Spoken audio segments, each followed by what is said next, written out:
चलिए अभी चालू करते हैं आज का नया टॉपिक, गार, GAAR, general anti avoidance rule. अब एक बात समझना, गार टॉपिक जो है वो डेवलपिंग स्टेज में है। अभी भी डेवलपिंग मतलब ये टॉपिक अभी चालू हो रहा है, यू कैन से दैट। मैं आपको थोड़े टाइम बाद ये बताऊंगा कि इंडिया में अभी तक एक भी गार का केस अभी तक नहीं आया है, एक भी गार का केस आया नहीं है। गार है क्या, ये टॉपिक पढ़ते टाइम आपको लगेगा ये क्या पढ़ रहे हैं, बट देखो एग्जाम में 3 मार्क का क्वेश्चन आता है, लेकिन एग्जाम में ये बात अच्छी है कि इसके जो 10 क्वेश्चन मैंने दे रखे कंपाइलर में, आपको रिपीटेड क्वेश्चन एग्जाम में मिलेगा करके, ठीक है। रिपीटेड क्वेश्चन है वो एग्जाम में इस टॉपिक से मिलता है। तो अब एक बात समझना, गार जो है वो टॉपिक क्या है, वो पढ़ने से पहले अपन 4 वर्ड्स पढ़ते हैं। एक होता है आपका टैक्स प्लानिंग, एक होता है टैक्स अवॉइडेंस, एक होता है टैक्स इवेजन और एक होता है टैक्स मैनेजमेंट। चारों में फर्क क्या है, चलो हम चालू करते हैं सबसे पहले आपके टैक्स प्लानिंग से। और टैक्स प्लानिंग, क्योंकि आपसे बहुत सारे आपके रिलेटिव बार बार आपको पूछते हैं टैक्स प्लानिंग बता दो सर, हमको टैक्स प्लानिंग बताओ। मेरे भी रिलेटिव बोलते हैं, जब मैं मिलता हूं तो बोले अरे तू इनकम टैक्स पढ़ाता है, मैंने कहा हाँ, बोला टैक्स प्लानिंग बताओ। मैंने कहा प्लानिंग क्या बतानी है, मतलब करो जो करना है वो प्लानिंग करो, तो बोला नहीं टैक्स प्लानिंग बताओ। तो टैक्स प्लानिंग क्या होता है, तो टैक्स प्लानिंग क्या होता है कि लॉ में जो मैक्सिमम बेनिफिट दे रखे हैं लॉ मेकर्स ने, और लॉ मेकर्स का इंटेंशन है आपको वो बेनिफिट देना, वो बेनिफिट का बेस्ट यूटिलाइजेशन करना is called tax planning. Law makers ने जो आपको बेनिफिट दे रखे है, जो एग्जेम्पशन दे रखे है, जो डिडक्शन दे रखे है, उसका बेस्ट यूटिलाइजेशन करना is called your tax planning. ये तुम्हारा टैक्स प्लानिंग है, ठीक है। जैसे आप ATC का लिमिट 1,50,000 है, पूरा यूटिलाइज करो। ATD का लिमिट है 25,000, उसको यूटिलाइज करो। आपको 54 में एक घर बेच के दूसरा घर खरीदते हो, एग्जेम्पशन मिल जाएगी, वो आप यूटिलाइज करो। That is called your tax planning, इसको अपन टैक्स प्लानिंग बोलते हैं। अब एक बात समझना, एक टैक्स मैनेजमेंट क्या होता है वो पहले पढ़ लेते हैं। टैक्स मैनेजमेंट का मतलब होता है सब चीजें सही सही करना, इज कॉल्ड टैक्स मैनेजमेंट।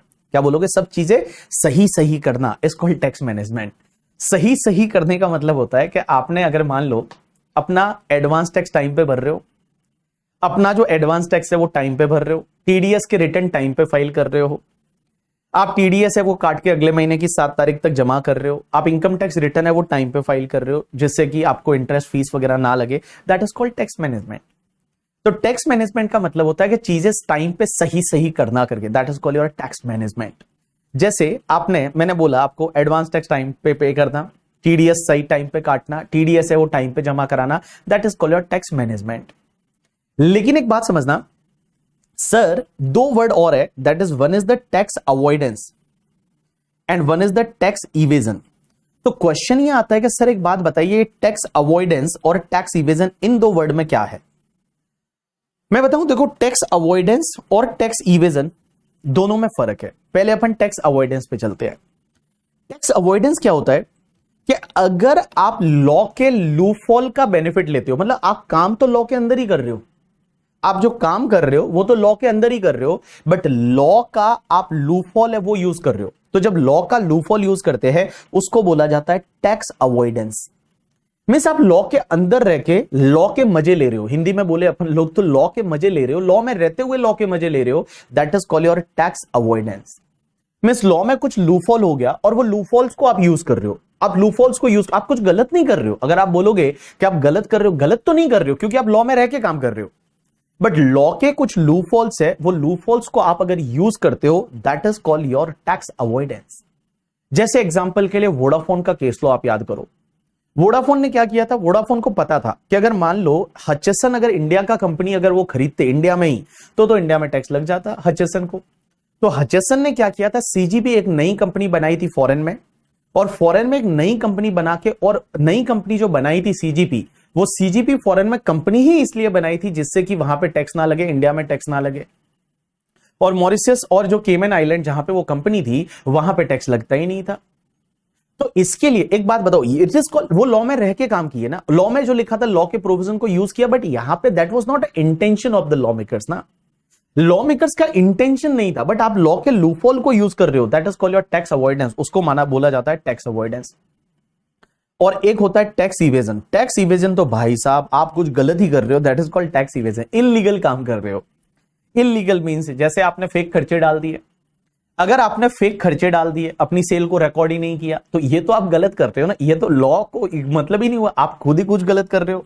जहां पे आप फॉल्सिफाइड रिकॉर्ड रख रहे हो, फ्रॉड कर रहे हो करके, ठीक है, आप खर्चों को डमी डाल रहे हो, फॉल्स इनवॉइस ले रहे हो, ये सब तुम्हारे टैक्स इवेजन का पार्ट है। किसका है? टैक्स इवेजन का पार्ट। टैक्स इवेजन तो अलाउ ही नहीं है, उस पर तो अगर टैक्स इवेजन किया तो बड़ी पेनल्टी लगेगी, बड़े फाइन लगेंगे करके, ठीक है, जेल वेल होगा, वो सब होगा, that is called tax evasion. तो देखो चारों वर्ड में फर्क है, पहला टैक्स प्लानिंग, दूसरा टैक्स अवॉइडेंस, तीसरा tax evasion, tax management.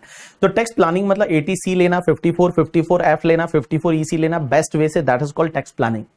Tax avoidance क्या होता है कि लॉ के लूफॉल, लॉ में रहते हुए लॉ के लूफॉल्स को यूज करना, लूफॉल्स को यूज करना, that is called your tax avoidance.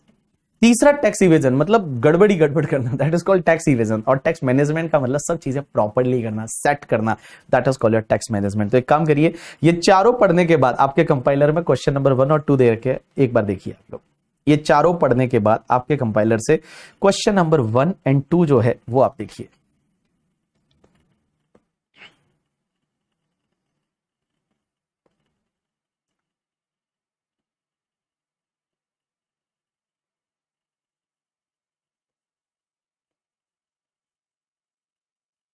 Question number 1 and question number 2, ये देखिए आप खुद ट्राई करिए पहले एक बार ये देखने का कि क्या सही है क्या गलत है, और उसके बाद आप सॉल्यूशन देखिएगा।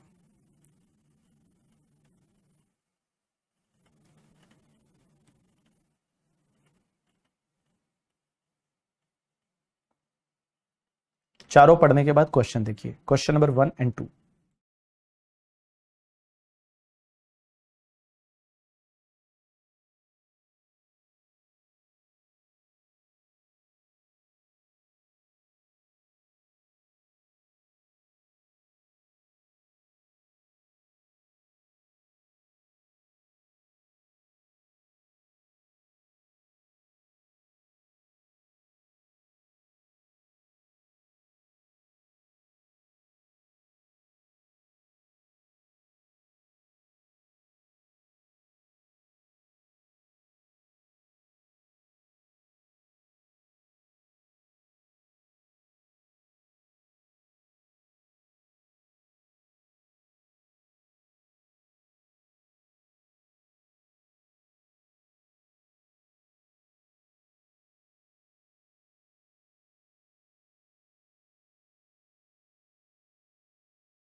चलिए बोलिए डन। डन। अगर आपका हो गया हो क्वेश्चन नंबर 1 एंड 2 तो बोलिए डन। भागवानी पायल। भगवानी ने कल अपने आप को कांच में देखा होगा मिरर में, बोलती है प्लास्टिक सर्जरी से कम चलेगा या नहीं चलेगा। चलो डन पीपल।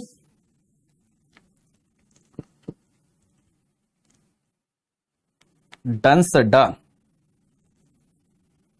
आगे बढ़े। चलो तो क्वेश्चन नंबर 1 और 2 डन। आज जितने भी क्वेश्चन है वो क्लास में करेंगे गार के, ठीक है। 10 क्वेश्चन है, 10 में से एग्जाम में एक आधा बैठेगा। चलिए चालू करेंगे टॉपिक गार। अब एक बात समझना, ये टॉपिक चालू करने से पहले मैं आपको बताऊं, एक होते हैं सार। क्या होता है सार? एक होते हैं सार, सार, और एक होते हैं गार। अब आप बोलोगे सार और गार में क्या फर्क है, तो पहले सार की बात करते हैं।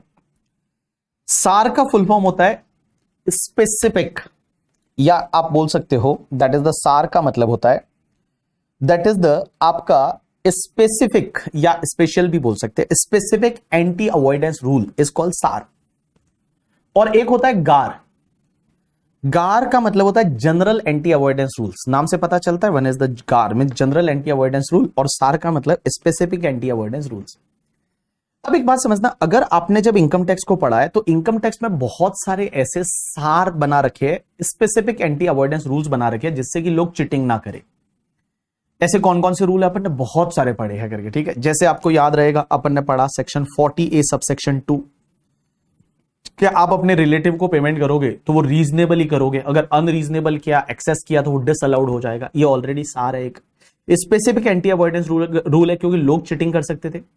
और वो लोगों को चिटिंग को पकड़ने के लिए, एक बात समझना, लोगों की चिटिंग को पकड़ने के लिए उन्होंने क्या किया, एक सेक्शन 40A सबसेक्शन 2 डाला। एंड ये सेक्शन में लिखा कि भैया अगर आप कोई भी ऐसा चिटिंग करोगे, आप अपने रिलेटिव को पेमेंट करोगे तो रीजनेबल अलाउ होगा, अनरीजनेबल डिसअलाउड होगा। उसके बाद अगर मैं आपको बोलूं, जैसे अपन ने पढ़ा हुआ है एक सेक्शन 94A करके ट्रांसफर प्राइसिंग में, 94A, उसमें क्या था पता है, कि अगर आप कोई भी ट्रांजैक्शन करते हो किसी एनजे में लोकेटेड पर्सन के साथ, नोटिफाइड जुरिस्डिक्शनल एरिया में किसी भी पर्सन लोकेटेड के साथ अगर आप ट्रांजैक्शन करते हो, तो उस पर्टिकुलर केस में भैया वो deem to be arm length price, वहां पे deem to be international transaction माना जाएगा, deem to be associate enterprise माना जाएगा एंड ऑल, वो पढ़ चुके हैं। एज वेल एज जैसे अपन ने 222E पढ़ा था, 222E जो है वो लोन, आपको याद है, वो मैंने बताया था दीपिका और मेरा एक कंपनी में दोनों का शेयर होल्डिंग था, और हमने सोचा कि एक काम करो, डिविडेंड क्यों ले, डिविडेंड की जगह हम लोन ही ले लेते हैं ना, तो हमने लोन ले लिया था, और लोन लेके और हमने चीजें है वो मतलब बताई थी।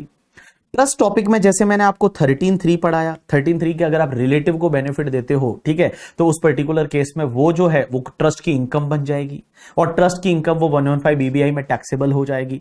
तो मैं एक बात बताऊं, इनकम टैक्स में जहां जहां आप प्लानिंग कर सकते थे, जहां जहां आप चिटिंग कर सकते थे, वहां लॉ मेकर्स ने बहुत सारी चीजें डाली। जैसे आप देखोगे एक 43(1) का एक्सप्लेनेशन था कि मैंने बताया था, वो पता है कि आप किसी से ज्यादा वैल्यू पे एसेट खरीदते थे, लॉस मेकिंग कंपनी से प्रॉफिट मेकिंग कंपनी ज्यादा वैल्यू पे एसेट खरीदती थी एंड वापस वो लीज बैक कर देती थी करके, ठीक है, याद है वो sale and lease back transaction मैंने बताया था, वहां ऐसा आप चिटिंग करते थे तो लॉ मेकर्स उसके लिए कुछ लेके आए। तो एक बात बताऊं ना, ये जो है, ये सब चीजें जो मैं डिस्कस कर रहा हूं ना, इसको बोला जाता है सार। पूरा ट्रांसफर प्राइसिंग का टॉपिक ही सार है भाई। ट्रांसफर प्राइसिंग का पूरा टॉपिक, मल्टीनेशनल कंपनियां क्या करती थी, अल्टीमेटली मजे लेती थी। मल्टीनेशनल कंपनियां है वो अल्टीमेटली क्या करती थी, मजे लेती थी।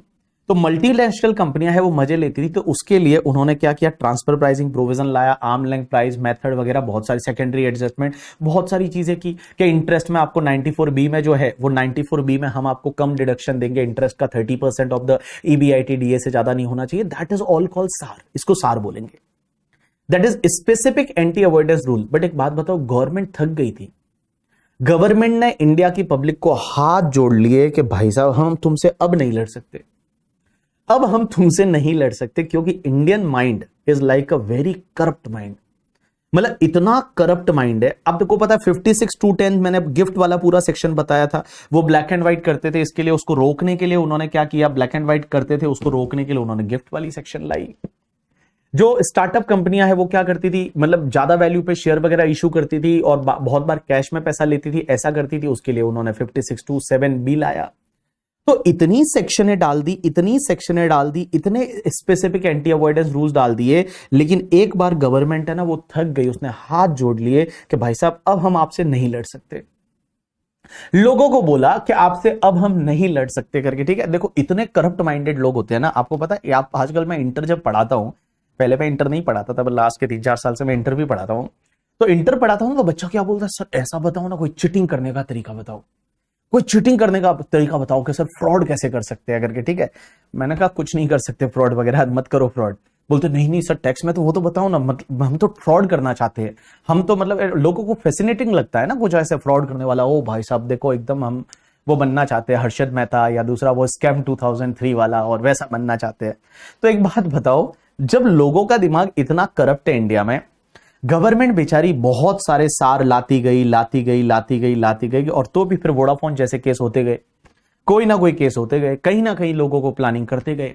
एक बात बताऊं, फिर गवर्नमेंट थक गई, और गवर्नमेंट ने थक हार के अरुण जेटली जी ने एक कॉन्सेप्ट लाया इंडिया में, दैट इज कॉल्ड गार। एक कॉन्सेप्ट लाया इंडिया में, दैट इज कॉल्ड गार।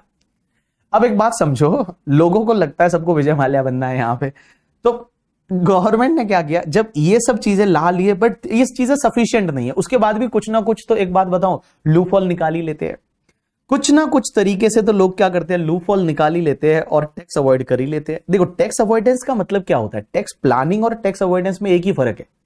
टैक्स प्लानिंग लॉ मेकर्स ने इंटेंशन से दिया है, आपको दिया है आप एटीसी का डिडक्शन लो, आपको दिया है 10AA में आप 15 साल तक डिडक्शन लो, आपको दिया है आप एग्जेम्पशन लो, लेकिन टैक्स अवॉइडेंस क्या है, लॉ मेकर्स का इंटेंशन ऐसा नहीं था, बट आप ऐसा कुछ गलत कर रहे हो, आप ऐसा जो है वो कुछ गलत कर रहे हो करके, ठीक है, आप ऐसा कुछ है वो गलत कर रहे हो, that is called tax avoidance.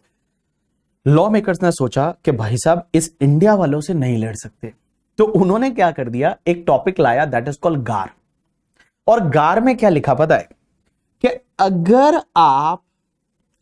आप कुछ भी ऐसा अरेंजमेंट करते हो, कुछ भी ऐसा अरेंजमेंट करते हो, और उस अरेंजमेंट में आपको जो टैक्स बेनिफिट होने वाला है, वो टैक्स बेनिफिट आपका 3 करोड़ रुपीस से ज्यादा है, मतलब आप कुछ भी ऐसा अरेंजमेंट कर रहे हो जिसमें टैक्स बेनिफिट होने वाला है वो 3 करोड़ से ज्यादा है, तो हम उसको इम्परमिजिबल अवॉइडेंस अरेंजमेंट डिक्लेयर कर सकते हैं। और अगर आप कोई चीजें ऐसे कर रहे हो जो कि मतलब जिसका commercial, you can say that, जिसका जो है वो कमर्शियल सब्सटेंस नहीं है, means lack of commercial substance है, और लैक ऑफ कमर्शियल सब्सटेंस है, मींस आप ऐसी कोई चीजें कर रहे हो जो कि लैक ऑफ कमर्शियल सब्सटेंस है, जो ऐसा करने की जरूरत थी नहीं, ठीक है, बट आप कर रहे हो, क्यों कर रहे हो, क्योंकि टैक्स बेनिफिट लेने के लिए कर रहे हो। और अगर आपका टैक्स बेनिफिट 3 करोड़ से ज्यादा है, तो हम क्या करेंगे, उसको इम्परमिजिबल अवॉइडेंस अरेंजमेंट बना देंगे और आप पे गार लगा देंगे, जनरल एंटी अवॉइडेंस रूल्स। मतलब भले आप लॉ में रह के कर रहे हो, भले आप लॉ में रह के कर रहे हो, लेकिन आप क्या कर रहे हो, लॉ के मजे ले रहे हो, आप जो है वो क्या कर रहे हो, लॉ के मजे ले रहे हो, मतलब लॉ मेकर्स का इंटेंशन नहीं है, बट आप लॉ के लूपहोल्स को यूज कर रहे हो, और वो लूपहोल्स को यूज करके आप टैक्स बेनिफिट ले रहे हो, वो 3 करोड़ रुपीस से ज्यादा है, मतलब छोटे छोटे केसेस को नहीं पकड़ेंगे। अगर 3 करोड़ से ज्यादा है तो आपका जो अरेंजमेंट है ना, उस अरेंजमेंट को हम इम्परमिजिबल अवॉइडेंस अरेंजमेंट बना देंगे, हम इम्परमिजिबल अवॉइडेंसमेंट अरेंजमेंट बना देंगे, इम्परमिजिबल अवॉइडेंस अरेंजमेंट बना देंगे। और अगर आपका इम्परमिजिबल अवॉइडेंस अरेंजमेंट बन गया तो वहां पे गार लग जाएगा, और अगर गार लग गया तो फिर वो ट्रांजैक्शन को रिकैरेक्टराइज करेंगे, आप जो ट्रांजैक्शन कर रहे हो उस ट्रांजैक्शन को नहीं मानेंगे, रिकैरेक्टराइज करेंगे। जैसे एक एग्जांपल लेता हूं, एक बात समझना, होता क्या है, एक दो एग्जांपल लेता हूं तो आप थोड़ा उसको समझ पाओगे कि एग्जैक्टली होता क्या है। जैसे फॉर एन एग्जांपल, एक यूके है और ये इंडिया है। अब इंडिया और यूके का एक अग्रीमेंट है, मान लो एग्जांपल के लिए यूके और इंडिया का एक अग्रीमेंट है, और उस अग्रीमेंट में यह बोला है कि यूके का कंपनी जो है वो अगर इंडिया में इन्वेस्टमेंट करता है, और इंडिया में इंडियन कंपनी का शेयर होल्डिंग 10% से ज्यादा है, अगर इंडियन कंपनी का शेयर होल्डिंग 10% और मोर है, तो उस पर्टिकुलर केस में इंडिया में टैक्स लगेगा 20% की रेट से, और अगर 10% से कम है तो इंडिया में टैक्स नहीं लगेगा। जैसे मान लो एक एग्जांपल ले रहा हूं, इंडिया यूके का DTAA है, दोनों कंट्री ने यह बोला कि अगर यूके का कोई कंपनी है, इंडिया में शेयर मार्केट में इन्वेस्ट करता है, अगर उसका 10% और मोर का होल्डिंग है तो इंडिया में टैक्स भरना पड़ेगा, इंडिया में टैक्स पे करना पड़ेगा, अदरवाइज इंडिया में टैक्स पे नहीं करना। अगर इंडिया में 10% का होल्डिंग है तो इंडिया में टैक्स पे करना, अदरवाइज इंडिया में टैक्स नहीं भरना। अब देखो होता क्या है, फॉरेन का एक कंपनी है और फॉरेन का एक कंपनी है जिसका नाम है, फॉर एन एग्जांपल एक कंपनी है फॉरेन का जिसका नाम है किम आईएनसी। अब किम आईएनसी क्या करता है, इंडिया में इन्वेस्ट करता है और इंडिया में इन्वेस्ट करता है, उसकी शेयर होल्डिंग 19% है, तो 19% है तो उसको इंडिया में टैक्स पे करना पड़ेगा। आंसर इज यस, बिकॉज 10% और मोर हो गया, इंडिया में टैक्स भरना पड़ेगा। अब इन्होंने क्या किया, दिमाग लगाया। इन्होंने क्या किया, दिमाग लगाया कि इंडिया में 19% डायरेक्ट होल्डिंग नहीं करते, क्योंकि डीटीडब्ल्यूए जो है वो बोलता है कि अगर 10% और मोर का होल्डिंग है तो इंडिया में टैक्स लगेगा। तो इन्होंने क्या किया पता है, ये किम आईएनसी ने 200% सब्सिडरी कंपनी बना दी यहीं पे। एक बात बताओ, इन्होंने दो कंपनियां बना दी यूके में ही, एक का नाम दिया ए और एक का नाम दिया बी, और बोला 19% है ना, तो एक काम करो ना, 100% सब्सिडरी कंपनियां बनाई, दो कंपनियां बनाई, और ये दो कंपनियां बना के और इन्होंने क्या किया, इस कंपनी ने इंडिया में 9.5% इन्वेस्ट किया और इस कंपनी ने भी इंडिया में 9.5% इन्वेस्ट किया। अब एक बात बताओ, यहां पे ये दो कंपनियां बनाने का कोई सब्सटेंस है क्या भाई? यहां पे इन दो कंपनियां बनाने का कोई कमर्शियल सब्सटेंस है क्या? Answer is no. ये सिर्फ इसलिए बनाई गई कि जिससे कि इंडिया में टैक्स ना लगे, और ये डीटीडब्ल्यूए का बेनिफिट ले पाओ 10% वाला जो उसमें लिमिट दे रखा है। तो इन्होंने क्या किया, यहां पे सब्सिडियां बना दी बहुत सारी, तो यहां पे गार लगेगा। यहां पे जो ये अरेंजमेंट है इसको इम्परमिजिबल अवॉइडेंसमेंट अरेंजमेंट डिस्कस, वो मतलब इम्परमिजिबल अवॉइडेंस अरेंजमेंट है, आईएए है, वो डिपार्टमेंट डिक्लेयर कर देगा और बोलेगा नहीं, ये दोनों कंपनियां एक ही है, ये दोनों कंपनियां एक है और हम मानेंगे आपका शेयर होल्डिंग यहां 19% और इंडिया में आपको टैक्स भरना पड़ेगा। दैट इज कॉल्ड गार। तो अल्टीमेटली एक बात बताऊं, अगर गार पहले से होता ना तो वोडाफोन का केस लो होता ही नहीं। गार अगर पहले से होता तो वोडाफोन का केस लो होता ही नहीं, क्योंकि वोडाफोन ने किया ही ये था भाई, टैक्स ट्रीटी के मजे लेने के लिए, लॉ के मजे लेने के लिए, लॉ के लूफॉल्स के मजे लेने के लिए आप क्या करते हो, कुछ भी ऐसा अरेंजमेंट करते हो और जिसमें आपको जो टैक्स बेनिफिट है वो 3 करोड़ से ज्यादा होने वाला है। मतलब जो अरेंजमेंट में टैक्स बेनिफिट है वो 3 करोड़ से ज्यादा होने वाला है, तो डिपार्टमेंट क्या करेगा, उस अरेंजमेंट को इम्परमिजिबल अवॉइडेंस अरेंजमेंट डिक्लेयर कर देगा। और अगर उसको इम्परमिजिबल अवॉइडेंस अरेंजमेंट डिक्लेयर कर दिया तो आपका जो ट्रांजेक्शन हो रहा है ना उसको रिकैरेक्टराइज करेगा, बोलेगा नहीं नहीं, यहां 9.5 हम नहीं मानेंगे, यहां मानेंगे कि भैया आपका होल्डिंग है वो आपका 19% है और 19% है तो उस पर्टिकुलर केस में आपको इंडिया में टैक्स लगेगा, भले यहां इंडिविजुअल कंपनियां बना के। तो कुल मिला के मैं आपको एक बात बोलूं, अगर वन वर्ड में इस टॉपिक को बोलना है तो मैं ये बोलूंगा कि कुछ भी आप ऐसा करते हो, it is a tax avoidance. कुल मिला के ये टॉपिक कहां लगता है, जहां टैक्स अवॉइडेंस होता है। टैक्स अवॉइडेंस मतलब लूफॉल का मजा ले रहे हो आप, कुल मिला के आप लॉ में रहते हुए लॉ के लूफॉल्स के मजे लेते हो, that is called your tax avoidance. तो कुल मिला के आप क्या करते हो, ऐसा कोई अरेंजमेंट करते हो टैक्स अवॉइडेंस के लिए, और उस अरेंजमेंट में जो टैक्स बेनिफिट होने वाला है वो 3 करोड़ से ज्यादा है, तो हमारी इनकम टैक्स डिपार्टमेंट के पास ये पावर है कि भैया आप पे गार लगा लेगा, और गार लगा के आपका जो ट्रांजैक्शन है उसको रिकैरेक्टराइज करेगा। क्या करेगा, रिकैरेक्टराइज करेगा, और रिकैरेक्टराइज करके और आप पे टैक्स ले लेगा करके, ठीक है। तो आप अगर ऐसा कुछ करते हो आज की डेट में, देखो आज की डेट में आप अगर टैक्स अवॉइडेंस करना चाहते हो, देखो टैक्स इवेजन ऐसे भी इलीगल है, वो तो कर ही नहीं सकते आप, वो करते हो तो ऐसे भी मारे जाते हो, धरे जाते हो। टैक्स प्लानिंग आप कर सकते हो, टैक्स अवॉइडेंस कर रहे हो, ये टॉपिक कहां लगेगा, गार कहां लगेगा, जहां आप लॉ के लूफॉल के मजे ले रहे हो और उसकी वजह से आपका जो टैक्स बेनिफिट है वो टैक्स बेनिफिट अगर 3 करोड़ से ज्यादा है तो भैया हम क्या करेंगे, इनकम टैक्स डिपार्टमेंट आप पे गार लगा लेगा। जनरल एंटी अवॉइडेंस रूल्स बनाए गए और उसमें बोला गया कि आपका जो अरेंजमेंट है उस अरेंजमेंट को वो लोग रिकैरेक्टराइज कर लेंगे, या जो ट्रांजैक्शन है उसको डिसरिगार्ड कर लेंगे, जो पार्टियां है उसको, दोनों पार्टियों को एक मान लेंगे, ऐसे बहुत सारी चीजें हैं वो डिपार्टमेंट कर सकता है। आप मुझे बोलोगे कि सर एक बात बताओ, आप मुझे एक बात बताओ, अभी तक गार में एक भी केस पकड़ा है क्या? टिल नाउ अभी तक मैं बताऊं, ये गार टॉपिक 2018 के आसपास आया था और 2018-19 से ये गार टॉपिक लग रहा है, अभी तक एक भी केस गार में आया नहीं है। मतलब अभी तो ये टॉपिक डेवलपिंग टॉपिक है करके, ठीक है। बट अब देखो लोगों के लिए चिटिंग करना मुश्किल हो गया, लोगों के लिए चिटिंग करना मुश्किल हो गया, क्योंकि कोई भी ऐसा, अगर आप बोलते हो tax planning, but that is not a tax planning. Planning किसको बोलते हैं, जिसमें लॉ मेकर्स का इंटेंशन था, आप टैक्स अवॉइडेंस कर रहे हो, आप लॉ के लूफॉल के मजे ले रहे हो, और जब लूफॉल के मजे लोगे तो इनका ये टॉपिक लग जाएगा। लूपहोल के मजे लोगे तो ये टॉपिक है वो लग जाएगा। ये टॉपिक अभी डेवलपिंग टॉपिक है, ये टॉपिक अभी तक लगा नहीं है करके किसी पे, बट डेवलपिंग टॉपिक है। एग्जाम में 3 मार्क का क्वेश्चन है, वो आपको देखे जाएगा यहां से। चलिए आ जाइए सब लोग, जनरल एंटी अवॉइडेंस रूल्स, गार क्या दे रखा है मैंने, देखिए, provision of this chapter shall apply in addition to or in lieu of any other basics of determination of tax liability। मतलब बाकी प्रोविजन है वो तो लगेंगे ही लगेंगे, ये इससे इन एडिशनल है। Specific anti avoidance rule that is called SAAR would be applicable in the respective cases, जहां जहां सार लगते हैं वहां सार लगेंगे। Some example of the SAAR is 48(2) या 94(a) या 222(e) और transfer pricing provision that is called SAAR. Now GAAR is override the provision of double taxation avoidance agreement also. ये मैं DTAA में भी आपको पढ़ाया था कि देखो DT नॉर्मली क्या होता है कि आपका जो DTAA के प्रोविजन है और इनकम टैक्स एक्ट के प्रोविजन, DTAA के प्रोविजन है वो ओवरराइड करते हैं क्योंकि that is the specific provision. But guys गार के प्रोविजन ऐसे है ना जो DTAA को भी ओवरराइड कर लेते हैं। गार के प्रोविजन ऐसे है जो DTAA को भी क्या कर लेते हैं, ओवरराइड कर लेते हैं। ठीक है, तो गार इज प्राइम, DTAA भी फेल है सब करके। ठीक है, आप यहाँ DTAA का बेनिफिट ले रहे थे, 2 कंपनियां बना रहे थे, 9.5 कर रहे थे, तो यहां पे उसको भी ये लोग क्या करेंगे, आप DTAA का बेनिफिट भी आपको नहीं देंगे। तो गार कुल मिला के एकदम हनुमान है हमारे यहां पे। गार कब लगता है, गार would apply in respect of the tax benefit in the aggregate bye all enterprise out of an arrangement is an assessment year exceed 3 crore. गार तब लगेगा जब कोई अरेंजमेंट आप कर रहे हो और उस अरेंजमेंट में ऑल एंटरप्राइज को सबको मिला के जो टैक्स बेनिफिट होने वाला है वो टैक्स बेनिफिट अगर 3 करोड़ से ज्यादा है तो गार लगाया जाएगा। छोटे छोटे केसेस में आपने अगर मान लो छोटा छोटा लूफॉल का बेनिफिट ले लिया तो वहां पे गार नहीं लगेगा।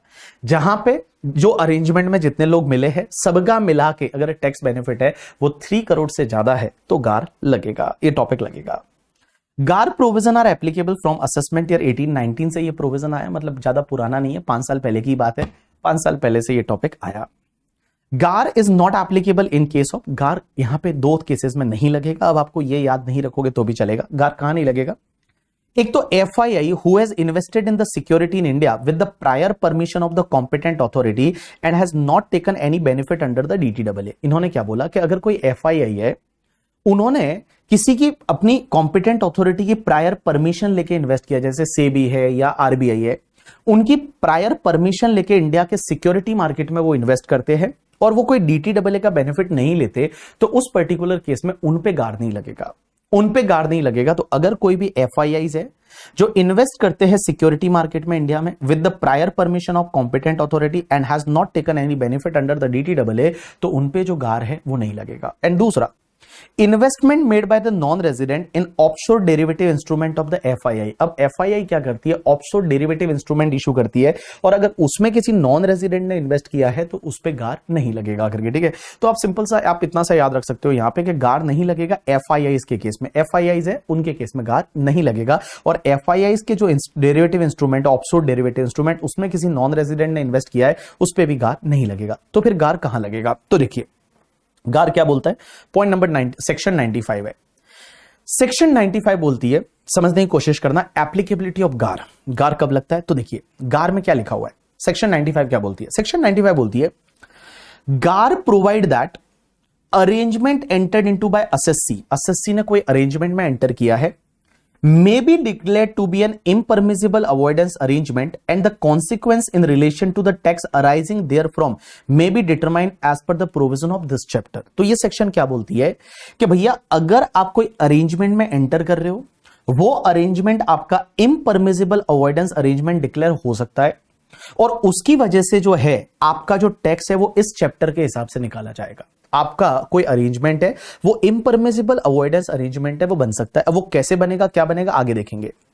आगे बोलता है कि this section start with the non obstante clause which means if there is a conflict with provision in other section then this section shall prevail over the conflicting provision. मतलब अदर प्रोविजन में और इस provision में अगर कोई भी क्या बोलते हैं दोनों के बीच में अगर कोई कॉन्फ्लिक्ट आता है तो गार के प्रोविजन है वो प्रिवेल करेंगे। बस नॉर्मल प्रोविजन और इसमें कोई कॉन्फ्लिक्ट आता है तो गार के प्रोविजन है वो प्रिवेल करेंगे, क्योंकि गार के प्रोविजन अगर आप बेयर एक्ट से सेक्शन 95 पढ़ोगे वहां चालू होता है not with standing anything contain in any other provision of the act.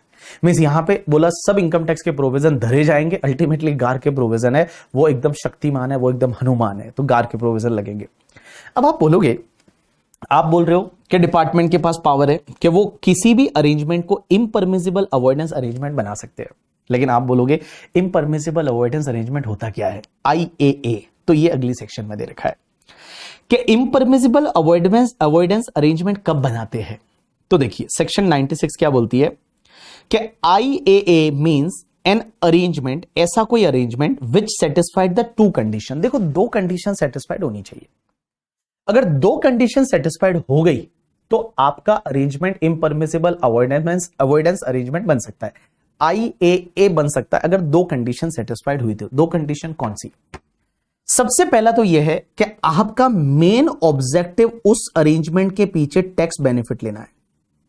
Means आपका जो मेन ऑब्जेक्टिव है, मेन और वन ऑफ द ऑब्जेक्टिव है, वो आपका टैक्स बेनिफिट लेना है, इंडिया में टैक्स कम भरना है, that is the one benefit.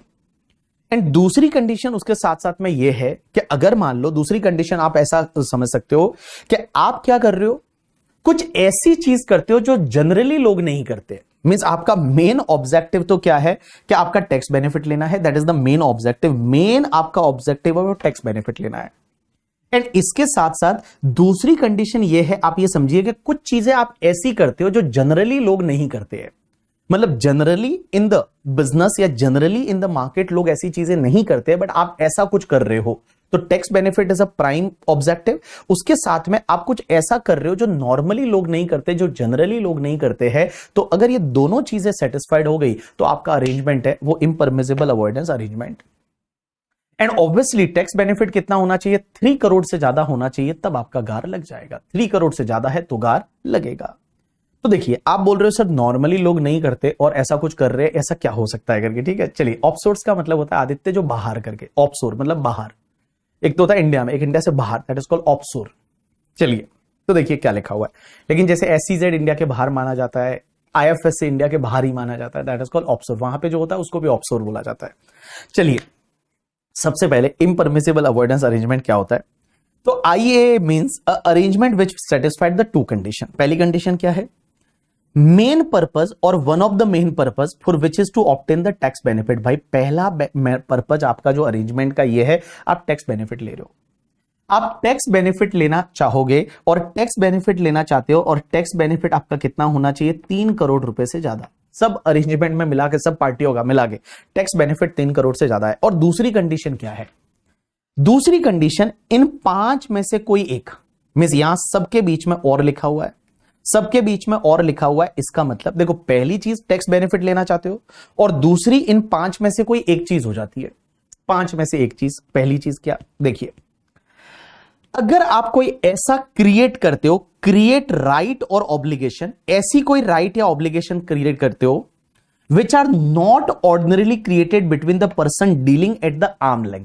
मतलब जो आर्म लेंथ पे लोग काम करते हैं, जो जनरली लोग काम करते हैं, उनके बीच में ऐसा राइट या ऑब्लिगेशन क्रिएट नहीं होता, और आप ऐसा राइट या ऑब्लिगेशन क्रिएट कर रहे हो करके, ठीक है, और उसके साथ साथ में आपको टैक्स बेनिफिट मिल रहा है करके, ठीक है, और वो टैक्स बेनिफिट आपका 3 करोड़ से ज्यादा है, तो वहां पे इसको इम्परमिसिबल अवॉइडेंस अरेंजमेंट माना जा सकता है। दूसरा, या फिर आप क्या कर रहे हो, टैक्स बेनिफिट ले रहे हो और उसके साथ साथ में आप क्या कर रहे हो पता है, रिजल्ट डायरेक्ट और इनडायरेक्टली मिसयूज और abuse the provision of the act. आप जो एक्ट के प्रोविजन है उसको आप मिसयूज कर रहे हो, आप गलत यूज कर रहे हो, आप अब्यूज कर रहे हो provision of the act. Provision of the act जो है, जो इनकम टैक्स एक्ट के प्रोविजन है या फिर DTAA के प्रोविजन भी आ जाएंगे, उसको आप मिसयूज कर रहे हो, आप उसको अब्यूज कर रहे हो, और आप टैक्स बेनिफिट लेने के लिए ऐसा कर रहे हो, तो उस पर्टिकुलर केस में यहां पे इम्परमिसिबल अवॉइडेंस अरेंजमेंट बन जाएगा। तीसरा, आप कहीं पे भी कुछ ट्रांजैक्शन में ऐसे एंटर्ड करते हो या ऐसा ट्रांजैक्शन करते हो which are not ordinarily employed for the bona fide purpose. Bona fide purpose के लिए नॉर्मली ऐसा ट्रांजैक्शन नहीं होता है, बट आप जानबूझ के ये कर रहे हो, आप जानबूझ के ऐसा कर रहे हो करके, ठीक है। मींस ऑर्डिनरली लोग ऐसा नहीं करते, बट आप ऐसा कुछ कर रहे हो करके, ठीक है। या फिर आपका जो ट्रांजैक्शन है ना, वो लैक ऑफ कमर्शियल सब्सटेंस है। Lack of commercial substance means जैसे आप ट्रांजैक्शन कर रहे हो उसमें आपका कमर्शियल कोई भी चेंज नहीं हो रहा है, या deem to be lack of commercial substance है। अब आप बोलोगे deem to be lack of commercial substance क्या होता है, मैंने हर चीज के एग्जांपल लिए हैं, डोंट वरी अबाउट दैट। तो देखो मैंने क्या बोला, कमर्शियल सब्सटेंस, जैसे मैं इस एग्जांपल में ले रहा था। एक बात बताइए, एक फॉरेन का कंपनी है, वो डायरेक्ट अगर इन्वेस्ट करता तो इंडिया में टैक्स लगता, अब वो क्या कर रहा है, दो कंपनियां बना रहा है। अब ये दो कंपनियां बना के इंडिया में 9.5, तो ये क्या कर रहा है, एक तो टैक्स बेनिफिट ले रहा है और दूसरी चीज यहां पे कमर्शियल सब्सटेंस नहीं है ना। एक बात बताओ, दो सब्सिडरी कंपनी बनाने से आपका कमर्शियली डिसीजन पे तो कोई इंपैक्ट आ नहीं रहा है, कमर्शियली तो आपको कोई फायदा नहीं हो रहा है, सिर्फ आप टैक्स पर्पज के लिए ऐसा कर रहे हो, तो यहां पे गार लग सकता है। तो देखो यहां पे बड़ा सिंपल है कि कोई भी अरेंजमेंट इम्परमिसिबल अवॉइडेंस अरेंजमेंट कब माना जाएगा, जब दो कंडीशन सेटिस्फाइड होनी चाहिए। पहली कंडीशन आप टैक्स बेनिफिट ले रहे हो और उसके साथ दूसरी कंडीशन 1 2 3 4 5 5 में से कोई एक। पहला, आप कोई भी ऐसा राइट या ऑब्लिगेशन क्रिएट कर रहे हो जो नॉर्मली लोग नहीं करते हैं। दूसरा, अगर आप मिसयूज करते हो, अब्यूज करते हो प्रोविजन ऑफ द लॉ के। तीसरा, आप कोई भी ऐसे एंटर करते हो ट्रांजैक्शन में जो ऑर्डिनरीली बोनाफाइड पर्पस के लिए नहीं है। एंड चौथा, आपका लैक ऑफ कमर्शियल सब्सटेंस है और पांचवा आपका deem to be lack of commercial substance है। अगर आप ऐसा कुछ करते हो और साथ में इसमें से कोई एक, और अगर आपका टैक्स बेनिफिट है वो 3 करोड़ से ज्यादा है, तो वहां पे वो ट्रांजैक्शन को इम्परमिसिबल अवॉइडेंस अरेंजमेंट माना जाएगा। अब एक बात समझना, यहां पे आपके transaction shall be deem to be lack of commercial substance कब माने जाते हैं। तो सबसे पहले यहां पे इंस्टीट्यूट ने क्या, लॉ मेकर्स ने ही दे रखा है कि लैक ऑफ कमर्शियल सब्सटेंस कब माने जाएंगे, कि ये ट्रांजैक्शन जो है ये हमारा लैक ऑफ कमर्शियल सब्सटेंस है, ये कब माना जाएगा। तो देखिए, नेचर ऑफ द ट्रांजैक्शन। सबसे पहला, अगर आपका ट्रांजैक्शन है उसका substance of the transaction differ significantly from its form, means उसका जो सब्सटेंस है और फॉर्म के बीच में बहुत डिफरेंस है। अब ये सब्सटेंस और फॉर्म आप अकाउंट में भी पढ़ते हो, तो जो सब्सटेंस है that is significantly differ from the form, this is called your form versus substance का केस है। में सब्सटेंस अलग है और उसका फॉर्म अलग है, मतलब कुल मिला के आप अगर सब्सटेंस ओवर फॉर्म है, यहां पे कुल मिला के आपका फॉर्म अलग है और सब्सटेंस अलग है, उसका main substance is different but form is different, तो उस केस में यह माना जाएगा कि आपका ये लैक ऑफ कमर्शियल सब्सटेंस है। एग्जाम्पल के लिए, a transaction has been stated to be sale and lease transaction, जैसे आपने कोई एसेट को सेल किया और वापस से लीज बैक ले लिया, बट अल्टीमेटली भैया ये आपने पेपर पे बताया है, अल्टीमेटली ऐसा नहीं किया। Ultimately substance it is only a make and believe story. आप ऐसी स्टोरी बना रहे हो, क्या कर रहे हो, टैक्स बेनिफिट लेने के लिए। आपको मैंने बताया था वहां पे लॉस मेकिंग कंपनी क्या करेगी, प्रॉफिट मेकिंग कंपनी को एक असेट बेचेगी हाई वैल्यू पे, प्रॉफिट मेकिंग कंपनी डेप्रिसिएशन लेगी और वो असेट को वापस से लीज बैक कर देगी। तो यहां पे देखो ना, आप जो फॉर्म बता रहे हो, आप जो पेपर पे बता रहे हो वो अलग है, but it is just a make and bye story है। ये ऐसा है नहीं, आप ले किस लिए रहे थे, आप कर किस लिए रहे थे, टैक्स बेनिफिट लेने के लिए कर रहे थे। तो this is called your substance is substantially differ from its form, so that is called your lack of commercial substance. So पहला पॉइंट क्या बोलता है, समझने की कोशिश करना कि आपका जो सब्सटेंस है ना वो आपका डिफर करता है उसके फॉर्म से, सब्सटेंस डिफर करता है फॉर्म से। दूसरा, क्या the only purpose of selection of such location of asset या ट्रांजैक्शन या place of a resident of a party is to obtain the tax benefit or there is no substantial commercial purpose for selecting such location of a asset, transaction or place of residence of any party। अब एक बात समझना, इन्होंने बोला कि अगर आप कोई भी ऐसी लोकेशन को सेलेक्ट करते हो किसी असेट की या ट्रांजैक्शन की, किसी प्लेस ऑफ रेजिडेंस की, किसी पार्टी के लिए, वो लोकेशन आप सिर्फ इसलिए सेलेक्ट करते हो जिससे कि आप उसमें टैक्स बेनिफिट ले पाओ। एग्जांपल के लिए मैं सिंपल सा एग्जांपल, वोडाफोन वाला। एक बात बताओ, वोडाफोन केस में उन्होंने मॉरिशस में कंपनी क्यों डाली, उन्होंने केमन आइलैंड में कंपनी क्यों डाली, वो लोकेशन सेलेक्ट क्यों की थी, सिर्फ टैक्स बेनिफिट लेने के लिए। अगर उन्होंने कोई भी ऐसा काम किया कि भैया जो आपने कोई लोकेशन सेलेक्ट की है, आपने कोई ट्रांजैक्शन सेलेक्ट किया है, आपने कोई प्लेस सेलेक्ट किया है, किसी भी पार्टी को आपने उसमें अकोमोडेट किया है, वो इसलिए किया है कि आप टैक्स बेनिफिट ले पाओ। तो इस पर्टिकुलर केस में, जैसे वोडाफोन वाले एग्जांपल में मैंने बोला था, टैक्स हेवन कंट्री है मॉरिशस एंड आपका जो केमन आइलैंड है, केमन आइलैंड मॉरिशस वो टैक्स हेवन कंट्री है, वहां पे आप कंपनी बना क्यों रहे हो, सिर्फ टैक्स बेनिफिट लेने के लिए। तो अगर आप ऐसा करते हो तो वो आपका deem to be lack of commercial substance माना जाएगा। एग्जांपल के लिए, जैसे a transaction between A limited of the Netherland and B limited of Hong Kong is executed through a that is conduit C limited in the tax haven country. Conduit का मतलब होता है एक इंटरमीडिएटरी, एक इंटरमीडिएटरी सी limited है, वो आपने tax haven में बनाया और उसके थ्रू आप ट्रांजैक्शन कर रहे हो। भाई सिंपल सी बात है, ये एग्जांपल मैंने वही वाला लिया है करके, ठीक है। कि एक बात बताओ, नीदरलैंड का जो कंपनी था और हांगकांग का कंपनी था, ये दोनों कंपनी इंडिया की कंपनी को बेच रहे थे तो इंडिया में कर लेते भाई। तुमने टैक्स हेवन में जाके और वहां पे कंपनी को क्यों बेचा? आपने वो लोकेशन क्यों सेलेक्ट की? आपने वहां की एंटिटी को क्यों सेलेक्ट किया? क्योंकि टैक्स बेनिफिट लेने के लिए। तो ये तुम्हारा deem to be lack of commercial substance माना जाएगा। एक बात बताओ, आज की डेट में गार नहीं, आज की डेट में वोडाफोन केस लॉ नहीं आएंगे आगे जाके, क्योंकि ऐसे जब प्रोविजन ला लिए तो डिपार्टमेंट उसको क्या करेगा, जो मतलब आपको बोलते हैं ना वो unwilling of the corporate veil या वैसा कुछ बोलते हैं, वैसा हो जाएगा करके आपके ट्रांजैक्शन को वो तोड़ देंगे और वो बोलेंगे आपका लैक ऑफ कमर्शियल सब्सटेंस है, इसमें गार लग जाएगा सीधा। तो आज की डेट में वोडाफोन जैसे केस नहीं होंगे, वोडाफोन जैसे केस है वो हो गए पहले, अब आज की डेट में नहीं होंगे। तो देखिए, लैक ऑफ कमर्शियल सब्सटेंस का मतलब क्या होता है? या तो आपका सब्सटेंस है वो उसके फॉर्म से टोटली डिफरेंट है, ड्रास्टिकली डिफरेंट है। दूसरा, कोई भी आप सिलेक्शन करते हो किसी लोकेशन ऑफ असेट का, ट्रांजैक्शन का, place of resident of any party, और वो इसलिए कर रहे हो सिर्फ टैक्स बेनिफिट लेने के लिए, बाकी इसका कोई ऑब्जेक्टिव नहीं है। एक बात बताओ, जैसे मान लो फॉर एन एग्जांपल मैं और आदित्य इंडिया में एक ट्रांजैक्शन कर रहे हैं। अब मुझे पता है इंडिया में ट्रांजैक्शन करेंगे तो टैक्स लग जाएगा, तो हम क्या करते हैं, दोनों दुबई जाते हैं और दुबई में जाके वो ट्रांजैक्शन करते हैं। तो यहां पे मैंने प्लेस जो लोकेशन दुबई सेलेक्ट किया वो सिर्फ किस लिए किया? टैक्स बेनिफिट लेने के लिए। तो ये माना जाएगा लैक ऑफ कमर्शियल सब्सटेंस है। क्या है? Deem to be lack of commercial substance. तीसरा, arrangement does not significantly affect the business risk और net cash flow outflow of the party to the arrangement but only to attribute tax benefit. आप कोई ऐसा arrangement कर रहे हो जिससे आपका कोई बिजनेस रिस्क पे फर्क नहीं आ रहा है, आपका नेट कैश आउटफ्लो भी नहीं हो रहा है एक्सचेंज, बट आप वो ट्रांजैक्शन कर रहे हो किस लिए? सिर्फ एंड सिर्फ टैक्स बेनिफिट लेने के लिए। जैसे A limited located in the tax holiday are taken a plant and machinery on the rent of 4 crore from the sister concern. तो देखो, एक कंपनी है जो टैक्स हॉलीडे में है, टैक्स हॉलीडे मान लो फॉर एन एग्जांपल, एक कंपनी है जो टैक्स हॉलीडे में, ग्रुप कंपनी है, टैक्स हॉलीडे में, उसने एक प्लांट एंड मशीनरी 4 करोड़ में भाड़े पे ली किसी सिस्टर कंसर्न से and given on rent to the another sister concern for the 10 crore. अब एक बात समझिए, जैसे ये एक कंपनी है ए लिमिटेड, ये कंपनी है बी लिमिटेड, ये कंपनी है सी लिमिटेड। अब तीनों जो है वो ग्रुप कंपनियां है, तीनों का मालिक एक है। अब एक बात बताओ, ए लिमिटेड है, बी लिमिटेड को असेट रेंट पे चाहिए। अब इनको पता है कि अगर मान लो इसको यहां पे रेंट पे दिया 4 करोड़ में, 4 करोड़ में रेंट पे दिया, तो क्या होगा कि इधर भाई 4 करोड़ की इनकम आएगी और इधर 4 करोड़ का खर्चा आएगा, इधर 4 करोड़ की इनकम आएगी, इधर 4 करोड़ का खर्चा आएगा। तो एक काम करते हैं ना, हम इसमें एक काम करते हैं, एक किसी और अपनी कंपनी को इन्वॉल्व करते हैं जिसकी इनकम एग्जेम्प्ट है या जिसके पे टैक्स नहीं लगता। तो उन्होंने क्या किया, यही वाली असेट जो है वो उन्होंने पहले सी लिमिटेड को रेंट पे दी 4 करोड़ में। तो देखो, ए लिमिटेड के जो भी नेट कैश फ्लो वगैरह है, बिजनेस रिस्क वगैरह, उस पर फर्क नहीं पड़ा, उनकी इनकम 4 करोड़ ही है।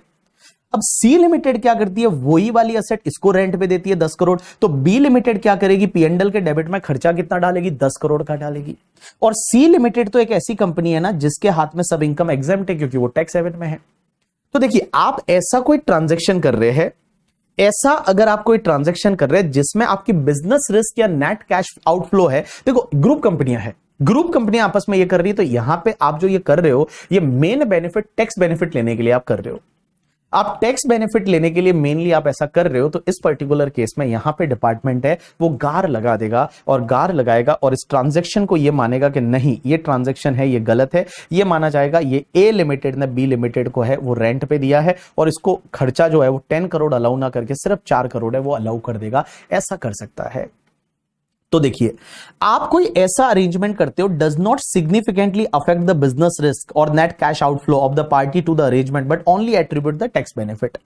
चलिए, उसके बाद अगर आप कोई ऐसा ट्रांजैक्शन करते हो, ट्रांजैक्शन जिसमें इन्वॉल्व है क्या, राउंड ट्रिपिंग करते हो। राउंड ट्रिपिंग का मतलब पैसे को घुमाना, that is called round tripping. Don't worry, मैंने एग्जांपल लिया है।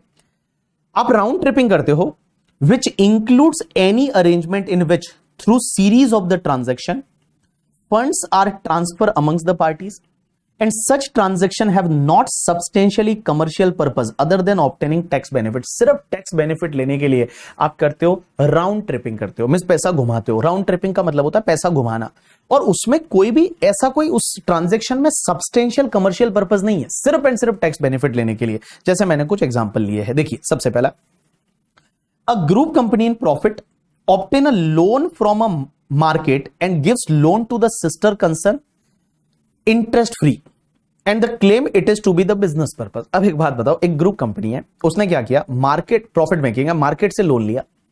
अब मार्केट से जो लोन लिया, मार्केट से लोन लिया, उसका इंटरेस्ट जाएगा।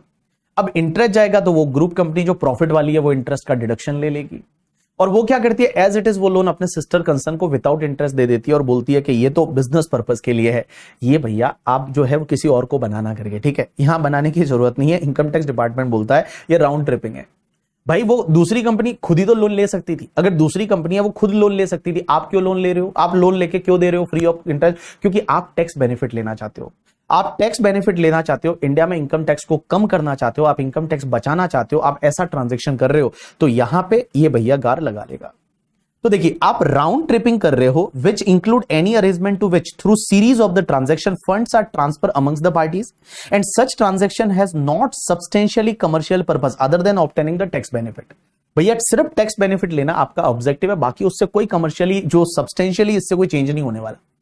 तो देखिए दूसरा एग्जांपल और है, जैसे a company x limited purchase shares of the group company, वो ग्रुप कंपनी का शेयर खरीदता है from another group company at a high value and sell it to the another group company at low value and this result in the loss to X limited, this transaction can be a vice versa। एक बात बताओ, जैसे किसी company को for an example इस बार बहुत ज्यादा, एक कंपनी है उसको बहुत ज्यादा प्रॉफिट हो गया, कैपिटल गेन, अब उसको लॉस चाहिए, तो वो लॉस चाहिए के लिए क्या करता है पता है, एक ग्रुप कंपनी से बहुत हाई वैल्यू पे असेट खरीदता है, शेयर खरीदता है, और दूसरी ग्रुप कंपनी को कम वैल्यू पे बेच देता है, तो लॉस बनाता है और वो लॉस को प्रॉफिट से सेट ऑफ मार देता है।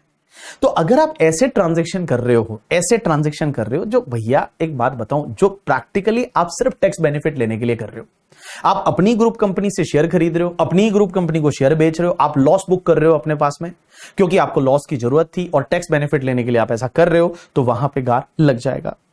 अब एक और चीज समझना, यहां पे इन्होंने बोला कि it is irrelevant that funds involved in the round trip financing can be traced to any fund transfer or receipt, direct nexus is not relevant। ऐसा जरूरी नहीं है कि भैया डायरेक्ट नेक्सस चाहिए ही चाहिए, डायरेक्ट नेक्सस उस पैसे का चाहिए ऐसा जरूरी नहीं है, क्योंकि ऐसा हो सकता है ना, जैसे एक एग्जांपल लेता हूं, इधर देखना, मैं एक एग्जांपल लेता हूं कि एक कंपनी है जिसका नाम है एक्स लिमिटेड, और एक्स लिमिटेड ने बैंक से लोन लिया। अब एक बात समझो, एक्स लिमिटेड ने एक बैंक से लोन लिया, अब वो पैसा तो एक्स लिमिटेड ने अपने बिजनेस में यूज किया और दूसरा पैसा अपनी जो दूसरी कंपनी है ग्रुप कंपनी, उसको जो है वो लोन दे दिया इंटरेस्ट फ्री। तो यार डायरेक्ट नेक्सस जरूरी नहीं है, ऐसा जरूरी नहीं कि वही वाला पैसा राउंड ट्रिपिंग में जाना चाहिए, वही वाला पैसा घूमना चाहिए, ऐसा जरूरी नहीं है। यहां पे आपने जो लोन लिया है वो कहां से लिया, बैंक से लिया, और वो पैसा हो सकता है कि ये सेम पैसा आगे वाले को दे दे, तो डायरेक्ट नेक्सस हो गया। डायरेक्ट नेक्सस नहीं है, ये लोग क्या करेंगे, ये पैसा अपने बिजनेस में यूज कर लेंगे और बाकी खुद का पैसा है वो आगे लोन दे देंगे इंटरेस्ट फ्री। तो यहां पे direct nexus is not necessary करके, ठीक है। तो देखिए क्या लिखा हुआ है, it is irrelevant that funds involved in the round trip financing can be traced to any fund transfer और receive, means direct nexus is not relevant. Example लिया मैंने, a group company in profit obtain a loan from market and use the loan for the business and give the loan to the sister concern out of the own fund, means direct nexus है वो जरूरी नहीं है। दूसरा, time and sequence in which funds are transferred or received, that is also irrelevant। ऐसा नहीं बोलोगे आप, जैसे हो सकता है कि हमने पहले लोन दिया और फिर लोन लिया। अब आप बोलोगे सर इसमें तो सीक्वेंस अलग है ना, अगर आप पहले लोन लेते और फिर पैसा देते तो सीक्वेंस बैठती ना, यहां तो सीक्वेंस अलग है क्योंकि आपने पहले लोन दिया, फॉर एन एग्जांपल आपने 7 अप्रैल 2023 को लोन दिया अपनी सिस्टर कंसर्न को इंटरेस्ट फ्री, और आपने जो लोन लिया बैंक से वो लिया मान लो 15 अप्रैल 2023 को। अब यहां बोले कि सर यहां तो सीक्वेंस जो है या टाइम है वो अलग अलग है ना, क्योंकि आपने पहले लोन दे दिया उसके बाद आपने लोन लिया, तो यहां पे कैसे मानेंगे कि आप राउंड ट्रिपिंग कर रहे हो। राइट आंसर इज, इन्होंने बोला कि यहां पे ये सीक्वेंस भी कोई जरूरत नहीं है, सीक्वेंस की कोई जरूरत नहीं है, टाइम की कोई जरूरत नहीं। अगर इनको लगता है कि आपने कुछ ना कुछ ऐसा किया है, चीटिंग किया है, तो हम इम्परमिसिबल अवॉइडेंस अरेंजमेंट मानेंगे, ये deem to be lack of commercial substance माना जाएगा।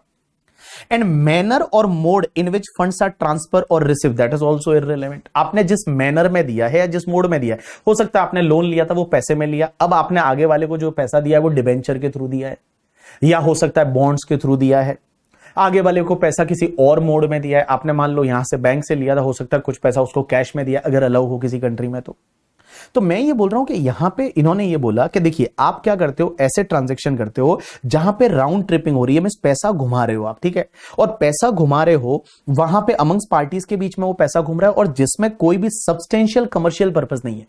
यहां पे बेटा एक बात बताओ, बैंक से लोन है वो ये कंपनी डायरेक्टली ले सकती थी, बट वो आप बैंक से लोन ले रहे हो क्योंकि आप प्रॉफिट मेकिंग हो तो आपको इंटरेस्ट चाहिए, आप इधर डिडक्शन ले लोगे, और ये जो है ये क्या कर रही है, आपसे इंटरेस्ट फ्री लोन ले रही है क्योंकि लॉस मेकिंग कंपनी है। तो ये राउंड ट्रिपिंग आप जो कर रहे हो, तो राउंड ट्रिपिंग के केस में यहां पे इम्परमिसिबल अवॉइडेंस अरेंजमेंट माना जा सकता है। फंड्स जो आपका डायरेक्ट नेक्सस की जरूरत नहीं है, टाइम सीक्वेंस है वो क्या है उससे कोई फर्क नहीं पड़ेगा, मैनर और मोड क्या है उससे कोई फर्क नहीं पड़ेगा। चलिए आगे क्या दे रखा है, आप क्या करते हो, किसी पार्टी को अकोमोडेट करते हो उस ट्रांजेक्शन में, एग्जांपल लिया don't worry, an accommodating party means आप किसी पार्टी को अकोमोडेट करते हो किसी ट्रांजेक्शन में, the main reason for whose participation is to obtain the directly indirectly tax benefit only. It is irrelevant that accommodating party is your associated person और not, means आप किसी पार्टी को involve करते हो और वो पार्टी को इन्वॉल्व जो सिर्फ आप इसलिए कर रहे हो जिससे कि टैक्स बेनिफिट मिल जाए। एग्जाम्पल के लिए मैं वापस वोडाफोन पे जाऊंगा, वोडाफोन में सीजीपी को इन्वॉल्व क्यों किया था, सीजीपी को इन्वॉल्व सिर्फ इसलिए किया था कि जिससे टैक्स बेनिफिट मिल जाए। डायरेक्टली इंडिया की हच एसआर के शेयर बिक सकते थे, कोई दिक्कत नहीं थी उसमें, बट आपने सीजीपी को इन्वॉल्व किया, अकोमोडेट किया उस पार्टी को, इसलिए अकोमोडेट किया था सिर्फ टैक्स बेनिफिट लेने के लिए। तो देखिए क्या दे रखा है, A sell the shares to subsidiary company B limited at lower value and book a loss. भाई ए लिमिटेड को लॉस चाहिए था तो ए ने क्या किया, अब किसी अपनी सब्सिडरी के शेयर बी को बेच दिए करके, sale shares to subsidiary company B को बेचे करके, ठीक है, और वो उन्होंने लोअर वैल्यू पे बेचे जिससे कि उनको लॉस चाहिए था। B limited transfer the share at higher value in the market and books a profit because उसको प्रॉफिट चाहिए था। Here B limited is accommodating party, आपने बी लिमिटेड को अकोमोडेट सिर्फ इसलिए किया है क्योंकि उसको प्रॉफिट चाहिए था।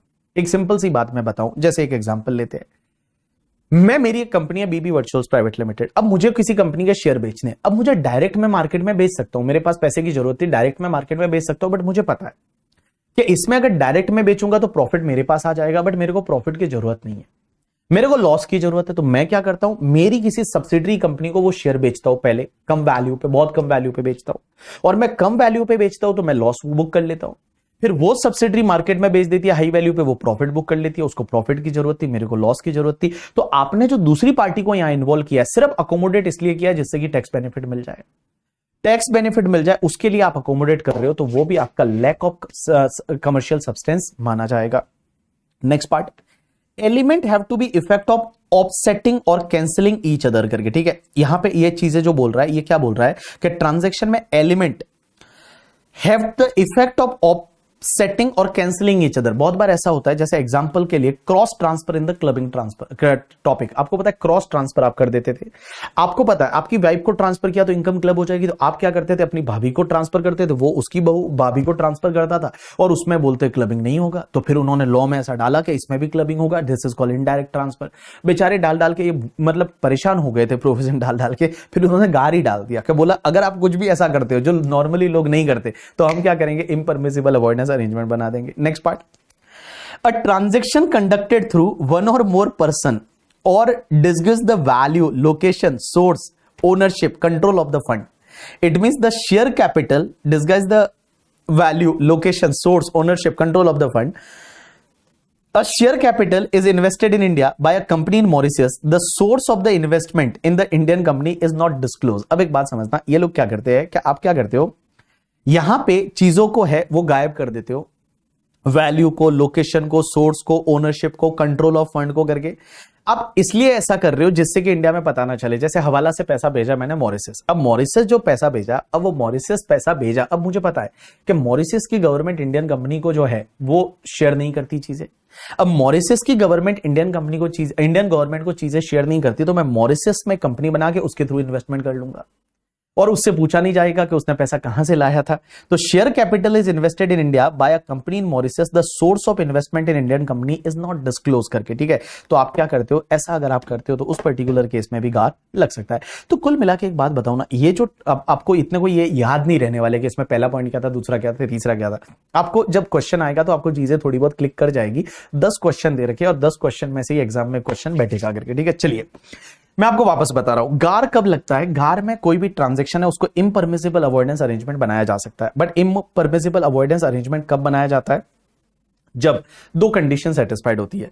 पहला तो आपका टैक्स बेनिफिट होना चाहिए, और दूसरा टैक्स बेनिफिट होना चाहिए, और दूसरा 5 में से कोई एक चीज, या तो कोई ऐसा राइट या ऑब्लिगेशन क्रिएट कर रहे हो जो नॉर्मली ऑर्डिनरी कोर्स में लोग नहीं करते, दूसरा आप मिसयूज कर रहे हो या अब्यूज कर रहे हो प्रोविजन को, तीसरा अगर मान लो आप ऐसे मैनर में ट्रांजैक्शन को एंटर कर रहे हो जो बोनाफाइड लोग नहीं करते, या लैक ऑफ कमर्शियल सब्सटेंस है, या फिर deem to be lack of commercial substance है। Deem to be lack of commercial substance में क्या हो सकता है? उसका फॉर्म टोटली अलग है आपके सब्सटेंस से। दूसरा, आपने कोई location of asset transaction place party को सेलेक्ट इसलिए किया जिससे कि बेनिफिट मिल जाए, टैक्स बेनिफिट मिल जाए। आपकी अगर कोई ऐसा अरेंजमेंट करते हो जिसमें आपकी बिजनेस रिस्क या नेट कैश आउटफ्लो है, उसमें कोई भी फर्क नहीं पड़ता, बट तो भी आप ये कर रहे हो, या फिर आप ट्रांजैक्शन में राउंड ट्रिपिंग इन्वॉल्व करते हो, किसी पार्टी को अकोमोडेट करते हो, अगर आप ऑफसेटिंग कर देते हो ट्रांजैक्शन को, या फिर आप किसी भी पर्सन या किसी भी वन और more person discuss the value of location वगैरह, आप उसको जो है वो बताते ही नहीं हो वहां पे, तो उस पर्टिकुलर केस में क्या होगा कि भैया यहां पे गार है वो लग जाएगा, इम्परमिसिबल अवॉइडेंस अरेंजमेंट बन जाएगा। इन्होंने आगे और क्या बोला? Further, it has been provided that following shall be irrelevant for the deciding whether the transaction lack of commercial substance or not, period और time for which arrangement is exist। वो arrangement कितने time के लिए है उससे कोई फर्क नहीं पड़ता। हो सकता है कोई arrangement आप enter कर रहे हो 2 महीने के लिए, 4 महीने, 6 महीने के लिए, उससे कोई फर्क नहीं पड़ता। दूसरा, fact of the payment of taxes directly indirectly under an arrangement, भाई fact of the payment of taxes directly indirectly कौन पे कर रहा है उससे कोई भी फर्क नहीं पड़ता। Fact of the exit root, कि भाई वो ट्रांजैक्शन से आप एग्जिट कैसे करोगे, including transfer of activity business operation is provided by the arrangement, कि भैया उसमें आप एग्जिट कैसे लोगे उस ट्रांजैक्शन से, उस अरेंजमेंट से, उससे कोई फर्क नहीं पड़ता। ये तुम्हारे इररिलेवेंट चीजें हैं करके, ठीक है।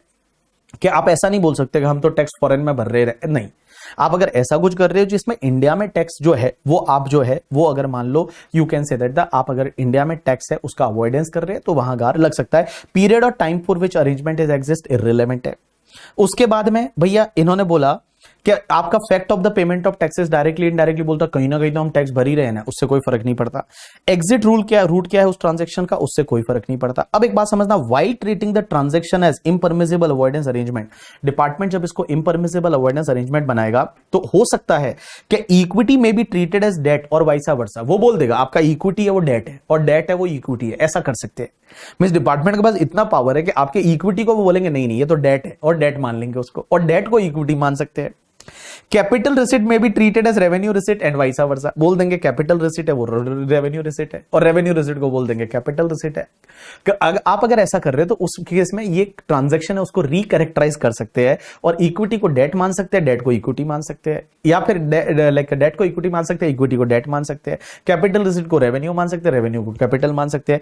एक्सपेंडिचर डिडक्शन रिलीफ रिबेट में भी रिकैरेक्टराइज, जो भी आपने डिडक्शन लिया, एक्सपेंडिचर लिया, रिलीफ लिया है, उसको वो रिकैरेक्टराइज है, वो रिकैरेक्टराइज कर सकते हैं करके, ठीक है।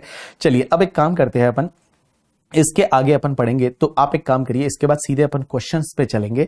तो इसके बाद अपन है बहुत सारे क्वेश्चन करेंगे, 10 क्वेश्चन है, 10 क्वेश्चन है वो अपन करेंगे। तो चलिए एक काम करिए, अब आप 10 मिनट का ब्रेक ले लीजिए, 10 मिनट के बाद में कंटिन्यू करते हैं।